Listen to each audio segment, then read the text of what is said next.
This video was brought to you by Nebula. With the Conservative Party conference underway, speculation is rife about what the government may announce there. There's been a great deal of speculation about HS2 and whether that will be scrapped at the conference. And similarly, there's been a huge deal of speculation that they may significantly alter, if not completely scrap, inheritance tax. Now, we've already made a video about HS2. You can check that out in the description. So we thought it'd make sense to make a similar video about the speculation surrounding changes to inheritance tax, who this would affect, and whether Sunak would be wise to press ahead with it. Before we start, if you haven't already, please consider subscribing and ringing the bell to stay in the loop and be notified when we release new videos. So before getting into all this, it's worth starting by explaining exactly what inheritance tax is and how it works. As the name suggests, inheritance tax is paid on money and assets, which combined are referred to as your estate, that you leave to people upon your death. Now, it's worth starting by saying that not everyone is actually subject to this tax. For example, usually if you leave your estate to your spouse, civil partner, a charity, or a community amateur sports club, then different rules apply. Usually though, an estate with a value of less than £325,000 is not subject to the tax. If the estate is worth more than this though, and it's not left to a spouse, civil partner, etc., then any of its value over £325,000 is taxed at a rate of 40%. In 2020 to 2021, the total amount of inheritance tax paid was £5.76 billion, which may sound like a lot, but it's actually less than 1% of total tax revenues. It's worth noting that the Office for Budget Responsibility, or OBS, predicts that this will rise to about £7.2 billion. Even still, this is a very small figure when discussing government finances, and it actually affects a very small number of people. Between 2020 and 2021, there were around 722,000 deaths recorded, and of those, only 27,000 actually had to pay inheritance tax.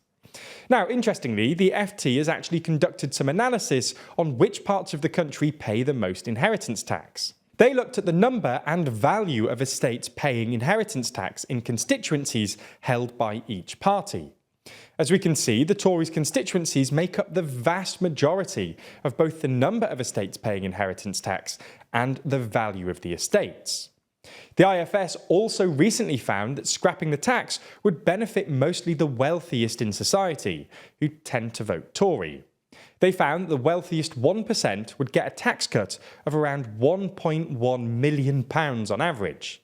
Now, there are two arguments you can make when discussing the reasons behind why Sunak is flirting with the idea of scrapping or significantly changing the way inheritance tax works: the cynical interpretation and the ideological interpretation. The cynical interpretation is that although few people actually pay the tax, and comparatively it doesn't bring in all that much tax, it affects the Tories' voters. Tory voters tend to be older, and as the FT analysis shows, they tend to be the ones that pay inheritance tax. So he may be thinking that slashing taxes that they pay may be one way of either winning over or maintaining those voters' support. The ideological interpretation is that Sunak is simply going to scrap it because many people within his party think it's an unfair tax. Libertarian conservatives have actually had an issue with this for a while. The logic is that an individual has paid a huge amount of tax on their estate throughout their lives.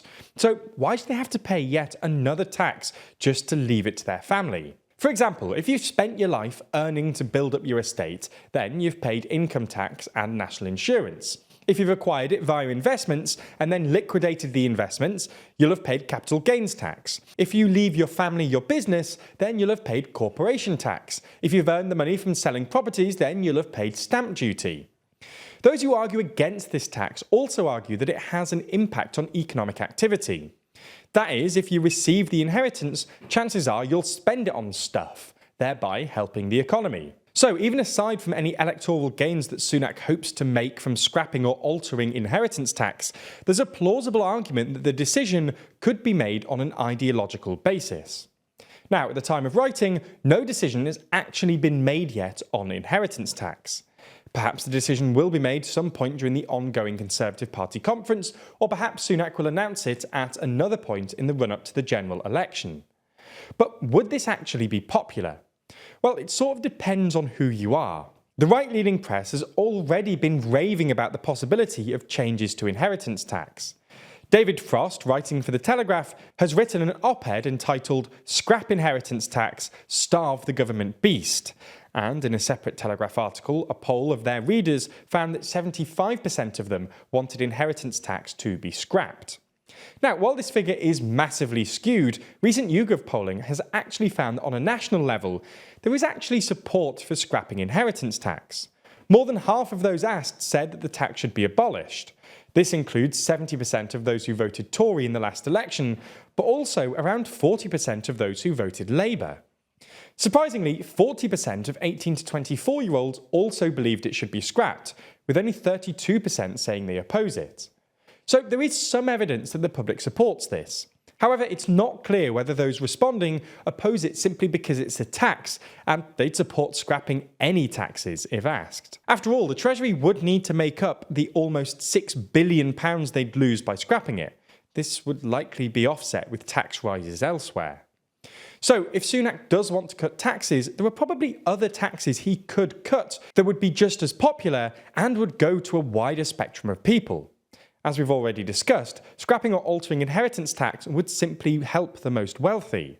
If he really wants to try and win over a wider spectrum of people, then reducing a tax that affects everyone, such as income tax or VAT, would probably be a better bet. Although it should be noted that this would be a lot more expensive and not as targeted at Tory voters. So, to an extent, there is an argument that adjusting inheritance tax could work for Sunak and win him support. However, there are certainly arguments as to why it could backfire. Ultimately, Sunak is still in a very tricky place and is still hugely behind in the polls, and while this may seem appealing to him, there needs to be a more fundamental approach to governance if he wants to stand a chance of winning next year's general election.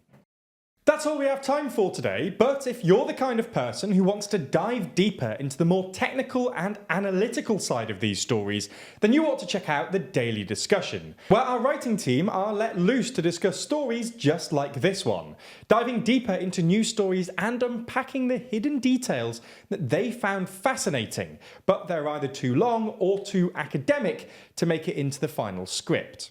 If you want to check them out, you can find them exclusively on Nebula. And the best news is that Nebula is less than £2 a month and provides you with ad-free and exclusive videos from TLDR and a ton of incredible content from other creators like Johnny Harris, Real Life Law, and Legal Eagle.